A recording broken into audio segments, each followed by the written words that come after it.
Hey everybody, I'm your host Brendan. Welcome to another episode of Swing Batter where we go over terrible contracts that your team did. Not our team. We don't have any bad ones. I'm joined by Todd and Dad. Dad, what do you got for us today? Who is the player? I'm going to pick a guy by the name of Eric Hosmer. He got a great contract from the San Diego Padres when they were giving out great contracts like Santa Claus gives out presents. They were just throwing them away. They gave one to Eric Hosmer. I never thought in the beginning he was worth what they were going to pay him. And I ended up being right. Why did they give it to him? Like, what were some of the key factors around why they would?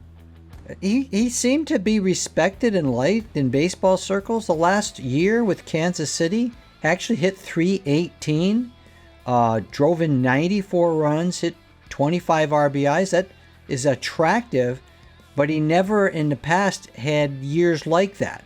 He was most typically batting .260. He did have a .290 in there, .270. Home runs were like 18 to 20. He's a good player. Good player. Can we just call this what it is? This is called window shopping.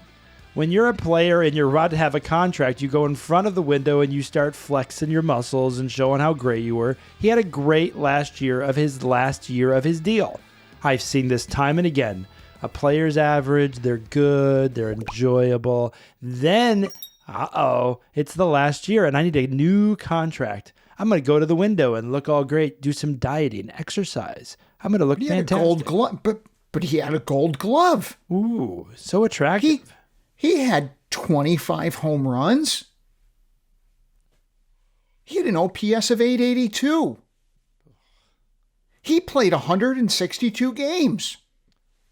There you go. He was a leader. A whole leader.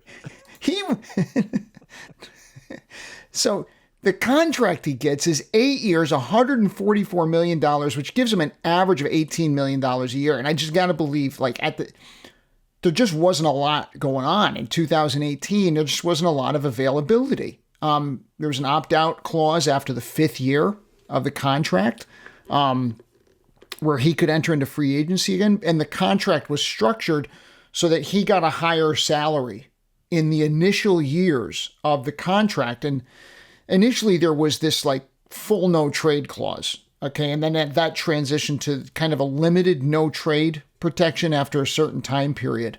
And then a portion of contract's total value that was deferred, it started to be the trend. So you had a structure of some payments over time, but basically his average annual value is about $18 million with $144 million, over the course of 8 years. So considering all that, how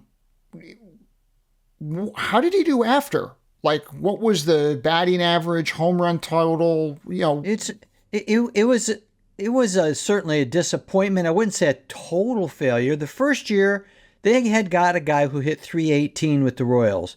He came to San Diego, batted .253. That's a big drop-off. He had hit 25 home runs with the Royals. He had 18 with the Padres. He drove in 94 with the Royals. He only drove in 69 with the Padres. A very disappointing year. However, in year 2, he showed somewhat of a resurrection. Still only batted .265, but he did drive in 99 runs in his second year with the Padres with 22 homers. But after that, it was done. Third year, injured, only played in 38 games. Fourth year, he came back, but it was bad. 12 homers, 65 RBIs, and then he was done. In 4 years, it was over for him. He was out of baseball. Yeah, he had that player opt-out clause that was available to him, right?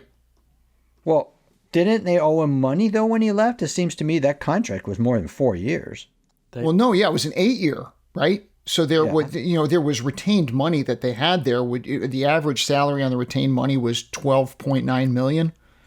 Okay. So 2022, he got about $20 million. 2023, 12. This year, 24, he's going to get 12. And then in 25, he's going to get another 12. So again, this is the thing that irritates fans. That's money to not play. Yeah. That's what we call in baseball dead money. The team pays guys who aren't even suiting up. And he made money 4 years playing, 4 years not playing. That's why it's a swing batter contract. But he was really engaged in the community and local charities, which really set him up in the hearts of the fans. Yeah. Is this somebody writing his obituary in advance or something? The worst part about this deal is that he's a first baseman. When you sign a first baseman, you want home runs, RBIs. You want great defensive first baseman are really good. But again, they got him for the bat. And it just never transpired. And the worst part about it is it's not like they had other first basemen that were kicking him off of that position. This was their guy. You're signing a future DH. Oh. You're signing a future DH. That's what you're doing. No. Nope. A first baseman is a future DH. The National League did not have a DH at the time that they signed this deal.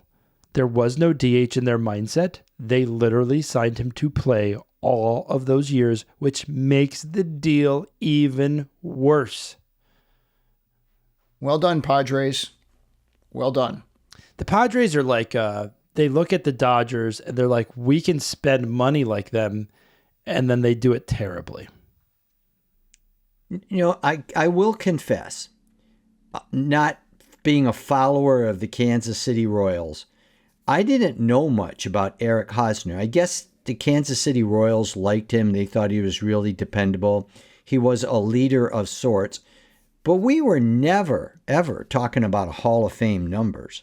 He was just a good, steady ball player, which was why I was surprised he made so much money. And then, of course, he didn't even perform as well with San Diego as he did with the Royals. And they had given him this huge bump up. I think, Todd, you might check this out, but I think they basically doubled his pay to go to San Diego and guaranteed money for 8 years. Who wouldn't take that deal? Oh, well, he was in arbitration. He was getting $12 million. In 15 and 16, he was getting 5.7 and then 8.3.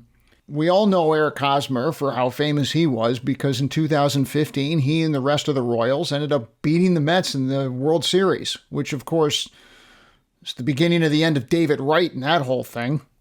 So the beginning of the end. Another Met who was injured. Thanks, medical staff. But you had what? You had Eric Hosmer, you had Omar Infante, Alex Gordon, Lorenzo Cain. I think out of all of them, the one who ended up kind of the offensive player who ended up making the most money out of this whole thing was Hosmer.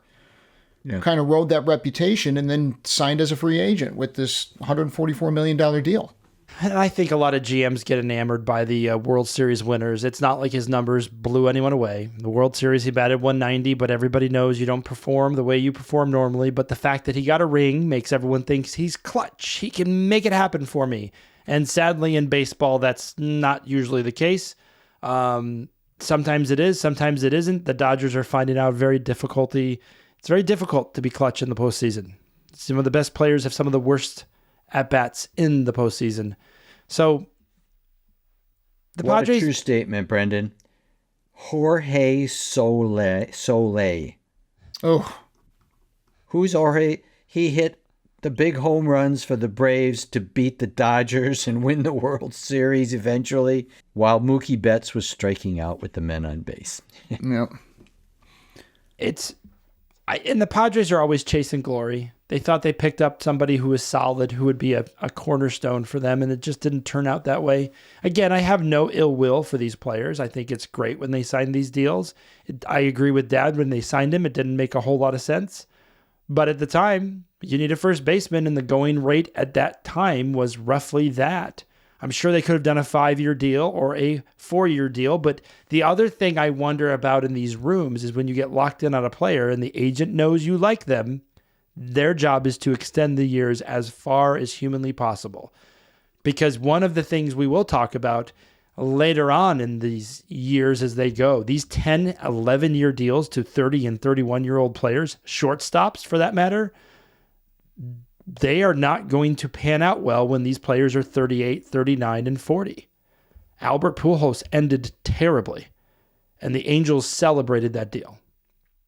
So Father Time always wins, and in this case, Father Time started when he signed the paperwork.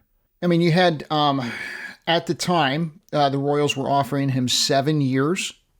They weren't offering him 8. And the Phillies were also in a mix for Hosmer. Since they were in a rebuilding phase at the time, they didn't have as competitive an offer. So I think if the Padres wanted to sign him, they were able to sign him in that $140 million range, but it was the 8 years that really kind of that got them locked in on that. In the game of poker, you never chase a hand. The Padres are always chasing the hand. That's a good point. Well, Eric Hosmer. Another great one, Dad. You just keep picking winners. Well, I think like you said before, Brendan, nothing against Eric. He did his job. His agent did his job. It's just to the fan. I think this is more upsetting to the fans because the Padres make money. I mean, they're not going bankrupt. But to the fan, you're thinking we're shelling out all this money and a guy isn't even playing for 4 years. And how many players could we get with that money? That's what drives the fans nuts. Yep. And the other thing that's another factor in this is when you sign a first baseman for that many years, what does that do to your farm system? Because you know you don't need another first baseman, and the National League didn't have a DH. So what happens? You're trading away or moving a guy who was really great at first base to another position just so he can come up to the big leagues. It has a wonderful waterfall effect. And that's the beauty of baseball. And minor leaguers talk about that all the time, how they get shifted because the position is just blocked because this player's up there and they got a deal. And they're going to be playing for the next 10 years, 10, 15 years, supporting the team. So, Eric, hats off to you. I hope you got a sailboat in San Diego. San Diego is beautiful. Maybe you got a place in Coronado. Maybe you want to VRBO it for us. We'd love to take a look, see how you're doing, see how you're living large. I am your host for Swing Batter. Yet another wonderful contract. Mr. Eric, congratulations. Todd, thank you. And Dad, thanks for another winner. Bye, everybody. Okay. Bye.